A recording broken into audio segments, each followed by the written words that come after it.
Olá, estudante, tudo bem? Meu nome é André Ian, sou escrevente do TJ São Paulo e também sou orientador de estudos para concursos. Hoje eu vou aqui nesse vídeo te falar os 4 pilares da aprovação para você conseguir ser aprovado no concurso do TJ São Paulo. Tenho mais de 7 aprovações em concursos públicos, tive a 8ª recentemente, e aí vou tentar te ajudar ao longo dessa história que eu já tive, tentar te ajudar a conseguir essa aprovação no TJ e principalmente para que você não tenha os mesmos erros que eu tive no passado, demorando mais tempo para a primeira aprovação.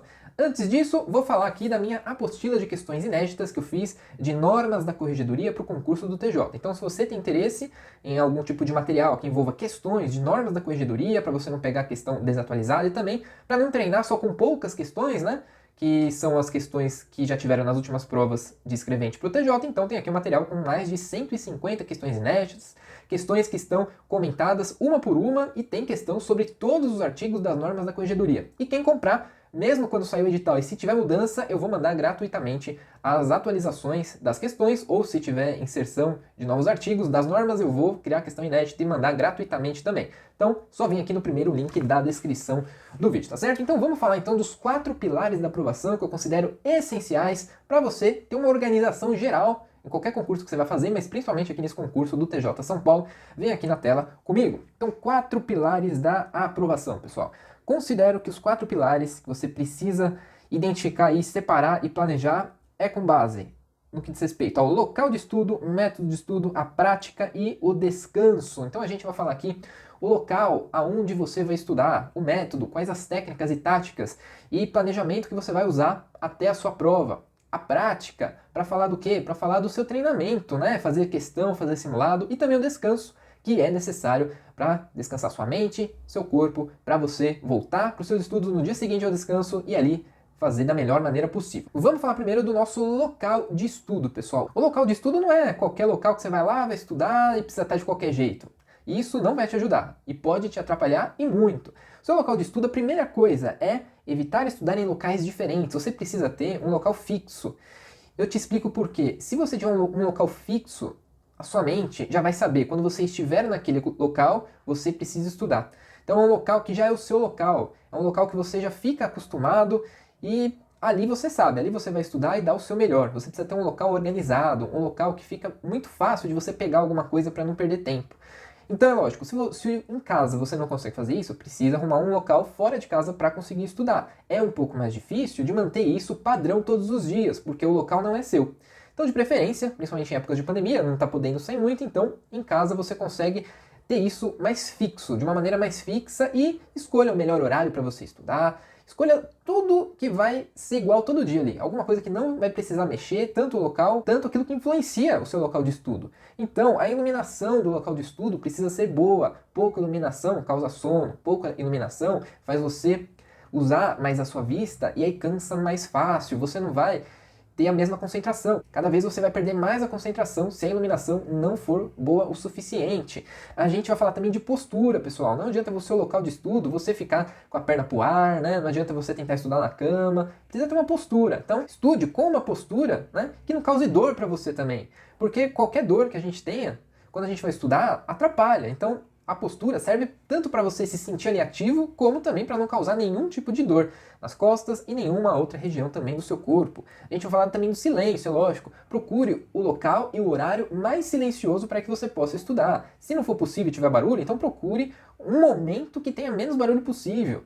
Se for de madrugada, à noite ou mais cedinho possível, faça isso então. Procure esse momento e ainda, se te atrapalhar, busque protetores auriculares, alguma coisa ali que vai fazer você se isolar do mundo que está fazendo barulho lá fora e você precisa se concentrar dentro de você quando você está lendo, quando você está vendo uma videoaula. Videoaula até ajuda porque o barulho lá fora abafa, né? Você ouve a aula, escreve ali e nem percebe, mas quando você vai ler talvez atrapalhe um pouco. Então busque o local ou pelo menos o horário mais silencioso possível na hora de estudar. Lógico, organização, né, pessoal? A organização é a base de tudo. Não adianta você ter um local extremamente bagunçado ali, na hora de procurar um resumo, alguma coisa, perdeu, não consegue achar, perde tempo. Então você não vai ser eficiente. Você precisa ter uma mínima organização necessária para que todos os dias tudo fique fácil. Na hora de pegar alguma coisa numa prateleira, numa gaveta, você tem que saber onde está tudo e ter tudo em mãos naquele momento que você vai estudar. Tudo em mãos. Também, no local de estudo, pessoal, evite fazer qualquer outra coisa. Evite comer, né, almoçar, evite ver série. No local de estudo, apenas estude. treine sua mente a saber, quando eu estiver ali, eu vou estudar. Isso faz com que você tenha, né, uma concentração maior. Você vai criar em cima disso uma concentração muito maior do que se for algo muito jogado, muito variado. E por último, crie o hábito de quando você senta no seu local de estudo, já tenha tudo organizado para você sentar e já começar. Para não ficar enrolando muito, né? Ficar, preciso disso, preciso daquilo, preciso imprimir alguma coisa, preciso entrar em algum site. Então já tente deixar tudo em mãos no último dia que você estudou, se for no dia anterior, para que no próximo dia você já inicie e já tenha ali a capacidade, né, a possibilidade de sentar e já começar no mesmo instante, um minuto depois, a estudar. Isso evita perder tempo, isso gera mais foco e concentração também, principalmente no início do seu estudo, e aí é lógico que você não vai ficar procrastinando muito, né, e vai evitar muitas outras coisas também. Local de estudo, então, é a primeira base, é o basilar para você começar tudo na sua organização para uma prova. Depois, pessoal, a gente vai falar do método. O método é a forma que você vai estudar, todas as técnicas, táticas, o seu planejamento, sua programação diária, mensal ou semanal. Então, primeiro, para você fazer isso, você precisa conhecer a banca, né? Então, você vai fazer uma prova. Você precisa conhecer qual é essa prova, quem é a banca, né? Qual o estilo da banca. No caso aqui é a VUNESP, né? Como essa banca, ela é extremamente previsível, a gente sabe. Ela não inova muito em suas provas. Ela não muda muito o conteúdo que cai na prova de escrevente. Então você já consegue ali se organizar um pouco melhor sem ter tantas surpresas. Você precisa conhecer mais especificamente a prova objetiva. O que você precisa estudar, né? Você vai começar com o quê? Com qual matéria? Vai estudar todas ao mesmo tempo, um pouco por dia? Vai estudar primeiro algumas e quando acabar começa outras? Qual vai ser a sua prioridade? Então o conteúdo, precisa saber o conteúdo. E lógico, precisa saber que a prova de escrevente tem a parte lá de digitação. Então, você precisa conhecer a prova de uma maneira geral, a prova, a banca. E aí sim, criar a sua estratégia de estudo, ver qual técnica de estudo você vai usar. Você pode usar a que mais faz você ser eficiente e reter o conteúdo. Você pode ver qual ciclo de estudos você vai usar também. Você pode criar um cronograma das matérias que você vai estudar, a ordem, qual vai ser a primeira do dia, a última do dia. E também quando e com qual frequência você vai fazer revisões, que você vai ler a lei seca, no caso de legislação, e as suas avaliações dos pontos fracos. Como que você vai avaliar isso? Como que você vai corrigir quando identificar aonde estão os seus pontos fracos? Então, o segundo base aí, o basilar, a segunda base é o método de estudos. Então, local e método. A terceira é a prática, pessoal. A prática é aquilo. Quantas questões você vai fazer por dia? Todo dia você precisa fazer questões. Quantas você consegue fazer por dia? De quais matérias você vai fazer essas questões? Você não pode ficar muito tempo sem fazer questão de uma matéria, porque aí você esquece. Já estudou, já aprendeu, já entendeu, e aí passa muito tempo você não acerta a questão porque esqueceu, não fez mais questão, não fez mais revisão. Então você precisa ter essa prática diariamente, semanalmente pelo menos, uma vez por semana, precisa ali ter o contato com alguma matéria que você já estudou para não perder conhecimento, para não esquecer, né? E também frequência dos simulados, você vai fazer um por semana, um a cada 15 dias. Você precisa fazer esse planejamento para que a prática se torne o dia da sua prova. Você tem que fazer com que todo dia ali, aquele mínimo momento quando você vai resolver uma questão ou um simulado, seja uma partinha ali, uma fração do que vai ser a sua prova de fato, para você estar preparado a qualquer coisa que possa acontecer lá no dia da sua prova de verdade. E por último, pessoal, é o descanso. Não adianta nada você planejar isso tudo e tentar ali estudar 10 horas por dia, todos os dias, que isso não vai fazer você passar. Você precisa não só descansar, não é simplesmente o ato de descansar, aí é que está a sacada. Você precisa planejar o seu descanso.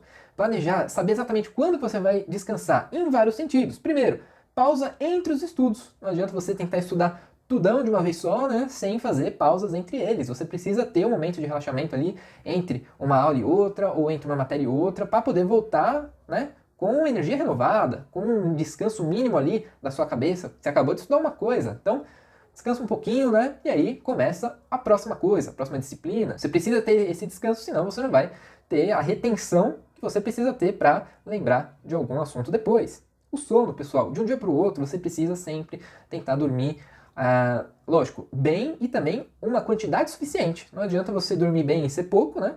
Ou ainda dormir muito, mas ter um sono ruim. Então você precisa ter um sono bom e também ter um sono ali de pelo menos as 8 horas diárias que todo mundo precisa. São poucas as pessoas ali que já nasceram sem precisar dessas 8 horas diárias. Então você precisa delas e você precisa arrumar um jeito na sua vida de conseguir ter essas 8 horas de sono.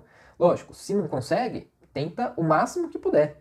Se tem algum problema de insônia, vá buscar alguma ajuda, algum tratamento com isso, porque isso é essencial para que no dia seguinte você esteja com as energias renovadas E melhor ainda, na hora do sono de um dia para o outro, é justamente quando você retém mais o conteúdo, quando você coloca o aprendizado ali que você teve na sua memória de curto prazo lá para a memória de longo prazo. É nessa hora que o nosso cérebro faz a mágica. É nessa hora que aquilo que a gente aprende, a gente coloca ali numa caixinha lá no nosso cérebro e aí vai lembrar no outro dia aquilo que estudou.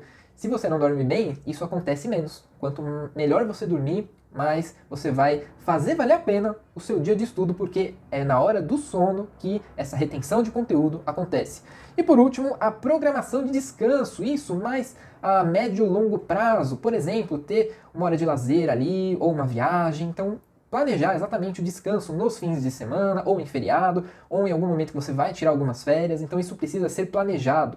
Não é simplesmente, vou parar agora, vou descansar, tá, mas um dia, 2 dias, como que vai ser isso? Você precisa ter um planejamento, senão você não sabe de onde vai partir e não sabe até onde vai chegar. Então esses, pessoal, são os 4 pilares da aprovação para você conseguir passar no concurso do TJ São Paulo para o cargo de escrevente. Com certeza, essas aqui são as melhores dicas que você pode ter para iniciar os seus estudos, tá bom? Eu te espero então no próximo vídeo, agradeço a sua presença até aqui e até lá.